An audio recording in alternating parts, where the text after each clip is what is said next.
The ambient glow of thousands of smartphone screens illuminates a sea of faces, all pressed tightly against the silver metal barricades that separate the screaming masses from the grand stage. For decades, the front row of a major concert has been considered the holy grail of the live music experience, a sacred space reserved for the most dedicated, passionate, and relentless followers of any given artist. To stand just inches away from one's idol, to feel the bass reverberating directly through the chest,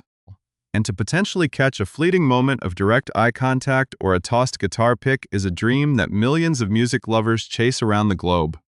Fans will spend thousands of dollars on premium tickets, camp outside concrete venues for days in freezing rain or blistering heat, and skip meals just to secure that coveted spot right at the barrier. It is an arena of pure adrenaline, intense devotion, and an unspoken competition where only the most resilient survive. Yet, behind the glamorous social media videos and the euphoric snapshots of these front-row experiences, a deeply unsettling and bizarre phenomenon has been quietly festering within the modern live entertainment industry. In recent months, whispered rumors and strange anecdotes from the music community have begun to coalesce into a shocking reality that many find difficult to comprehend. The lengths to which some modern concertgoers are willing to go in order to maintain their position at the front of the crowd have transcended traditional dedication and entered a territory that is raising serious questions about the state of collective fan culture today. This is no longer just a story about the music or the performance itself, but a fascinating and somewhat disturbing window into human psychology under the influence of extreme modern fandom. If you are fascinated by the hidden realities of pop culture and the strange shifts in public behavior, please take a brief moment to subscribe to our channel and hit the notification bell so you never miss our deep dives into the stories shaping our world. As we pull back the curtain on this evolving narrative, we begin to realize that the atmosphere with these packed venues has fundamentally changed, turning the front row into a psychological battleground where basic human needs are being actively suppressed for the sake of temporary proximity to fame. Performers on stage look out into what appears to be a utopian gathering of joyous supporters, but beneath the surface, the physical toll and the bizarre compromises made by the audience are creating a starkly different environment. The collective obsession with achieving the perfect view and documenting every second for digital platforms has given rise to a subculture that completely disregards personal comfort, health, and standard social norms. Historically, concert crowds were known for their wild energy, pushing, shoving, and occasional chaos, but the modern era has introduced a unique brand of calculated extreme endurance that borders on the absurd. Industry insiders and venue staff have noticed a palpable shift in the general vibe near the stage, where the desperation to hold on to a few square inches of space has led to behaviors that would be considered unimaginable in any other public setting. This psychological desperation is fueled by a mix of intense peer pressure, the soaring financial cost of live events, and the digital economy of social media validation, where being in the front row is a status symbol worth any price. As we examine the atmosphere of these high-stakes events, the sensory experience of a live show is being redefined in ways that are both unexpected and deeply concerning for everyone involved. From the security guards in the pit to the artists holding the microphones, the growing tension within the live music community reached a boiling point when several high-profile artists decided they could no longer remain silent about the increasingly hygienic crisis unfolding directly beneath their noses. The illusion of the pristine, glamorous front row was permanently shattered earlier this month during a candid interview on the United Kingdom's Kiss radio station featuring global pop superstar Olivia Rodrigo. While discussing the intense energy of her massive stadium tours and the incredible devotion of her younger fan base, Rodrigo made a startling and thoroughly unglamorous revelation that sent shockwaves through the entertainment industry. She admitted to the radio hosts that she can literally smell the undeniable fact that a significant number of her most dedicated fans standing in the very front rows of her concerts are actively wearing adult diapers. The pop icon openly reflected on the deeply bizarre experience of looking down from her elevated stage, trying to deliver an emotional and flawless vocal performance, while simultaneously being assaulted by a wave of olfactory evidence indicating that the human beings inches away from her feet had completely abandoned the most basic conventions of modern plumbing. Her admission was not just a passing joke, but a genuine expression of disbelief regarding the extreme physical sacrifices her audience was making just to avoid losing their physical real estate near the barrier. Rodrigo noted that she had witnessed and smelled this distinct phenomenon not only at her own dedicated headline shows but also across various music festivals where the competition for prime viewing spots is notoriously cutthroat. For an artist who thrives on deep emotional connection with her audience, discovering that this connection was being facilitated by adult incontinence products added a surreal and uncomfortable layer to the entire performance dynamic. The internet immediately erupted with a mixture of horror, fascination, and dark humor as fans and casual observers struggled to process the idea that wearing diapers had become a standardized strategic tactic for securing front-row status at pop concerts. Yet, just as the public was attempting to write this off as an isolated, extreme quirk of young pop music enthusiasts, the narrative took an even more dramatic turn into the world of contemporary rock music. Noah Kahan, currently recognized as one of the most successful and influential figures in North American rock music, decided to use his massive platform to issue an explicit open plea to his own rapidly growing audience. Kahan, known for his raw, vulnerable songwriting and his deeply relatable, down-to-earth public persona, took to social media to address a disturbing trend he had been made aware of regarding the behavior of fans at his recent sold-out shows. In a statement that perfectly blended his characteristic self-deprecating humor with a tone of genuine desperation, Kahan pleaded with his followers to please use the bathroom like a normal human being rather than resorting to catastrophic alternatives in the middle of a crowded venue pit. With brutal and unfiltered honesty, Kahan stated that while he could certainly empathize with the occasional accidental mishap, having pooped his own pants as much as the next 29-year-old, fans desperately needed to understand the severe real-world consequences of their extreme dedication. He specifically highlighted the plight of the unsung heroes of the live music industry, urging his audience to think about the venue workers, the underpaid cleaning crews, and the security staff who are left with a literal 1,000-yard stare after being forced to deal with the biohazardous aftermath of a fan's refusal to leave the crowd.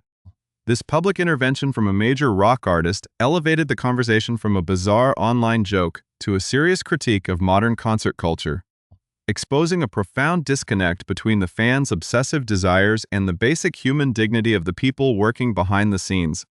The tension surrounding the issue has sparked an intense, polarized debate across online forums, social media platforms, and fan communities worldwide as the realities of the physical environment inside these venues are laid bare. Longtime concert-goers have stepped forward to express their own growing disgust and alienation, noting that the general atmosphere in the standing pits has degenerated from an inclusive celebration of music into a claustrophobic, survivalist arena where common courtesy has completely evaporated. The sheer physical density of these crowds, combined with the knowledge that multiple individuals in the immediate vicinity may have intentionally chosen to bypass standard restroom breaks, has created an underlying sense of anxiety and physical discomfort that threatens to ruin the experience for everyone involved. Security personnel who are responsible for pulling dehydrated, fainting fans over the barricades throughout the night are now finding themselves on the front lines of a public health nightmare, navigating an environment that is increasingly defined by a total disregard for basic sanitation. The details emerging from these events paint a vivid picture of a culture pushed to its absolute limits, where the traditional camaraderie of the concert floor is being replaced by an aggressive, uncompromising determination to hold one's ground at all costs, regardless of the sensory or hygienic toll it inflicts on the surrounding crowd, the venue staff, and the very artists performing on stage. The full revelation of this bizarre phenomenon leaves us with a deeper question about what this trend truly signifies regarding the evolution of modern human connections, celebrity worship, and the changing landscape of the live entertainment industry. To fully comprehend how we arrived at a point where young adults are willingly compromising their basic physical dignity for a fleeting glimpse of an artist, one must look at the broader journey of these modern musical icons and the intense digital ecosystem that surrounds them. Both Olivia Rodrigo and Noah Kahan have experienced meteoric rises to global superstardom, fueled by a unique brand of deeply personal, emotionally raw songwriting that resonates profoundly with a generation grappling with unprecedented levels of isolation and anxiety. Rodrigo, transitioning from a childhood television star to a multi-Grammy-winning powerhouse, has cultivated an audience that views her not just as an entertainer, but as a direct mouthpiece for their own internal struggles, heartbreaks, and coming-of-age anxieties. Similarly, Ka's journey from a small-town Vermont musician writing introspective folk rock songs to selling out massive iconic arenas across North America represents a cultural craving for authenticity, vulnerability, and communal healing. When an artist manages to forge a bond that deep with millions of individuals, the desire to be physically close to that source of emotional validation can mutate into an absolute obsession. The physical front row ceases to be merely a good vantage point to watch a musical performance. Instead, it becomes a physical manifestation of a fan's devotion, a competitive badge of honor. In a sacred space where the ultimate goal is to be noticed, acknowledged, and validated by the creator of the soundtrack to their lives. This psychological drive is exponentially amplified by the relentless mechanics of modern social media platforms, where the ultimate currency is viral content, short-form video snippets, and algorithmic clout.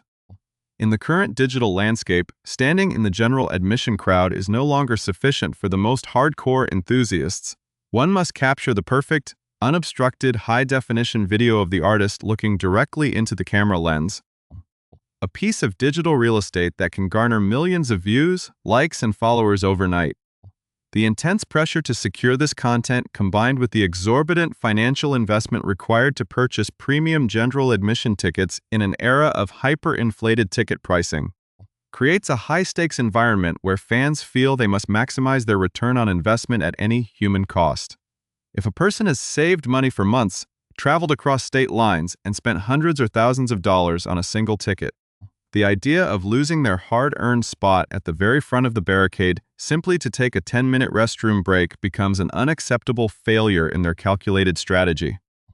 This mentality transforms the concert floor into an uncompromising survivalist arena, completely altering the historical spirit of live music events, which were traditionally rooted in a shared sense of community, mutual respect, and collective joy among strangers. The broader implications of this behavior extend far beyond the immediate sensory discomfort experienced by the artists on stage or the fans standing in the immediate vicinity.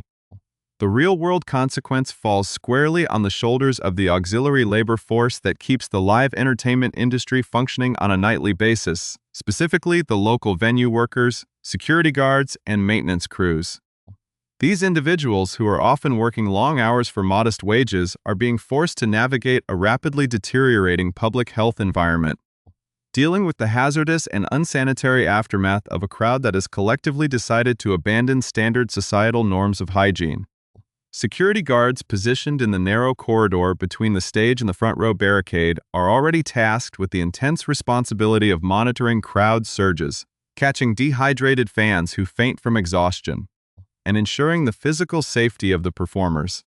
Adding the burden of operating within a space contaminated by human waste creates an entirely unfair, undignified, and potentially dangerous workplace environment that threatens to disrupt the operations of major entertainment venues worldwide.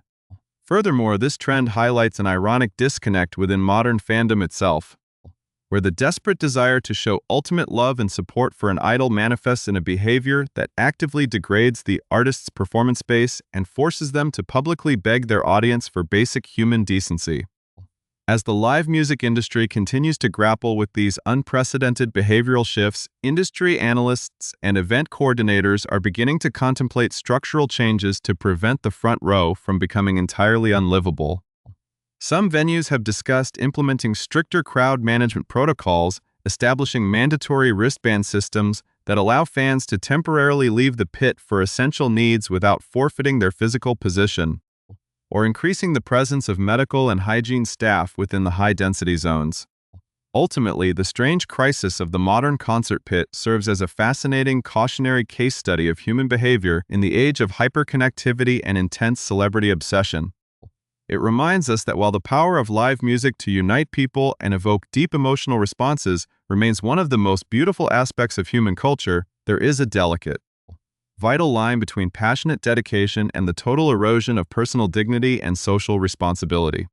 The simple, timeless truth remains that the communal magic of a live performance can only truly thrive when the audience maintains a basic level of respect for themselves, for the hardworking venue staff who make the event possible, and for the artists who stand under the spotlights trying to deliver their art in a clean, safe, and respectful environment.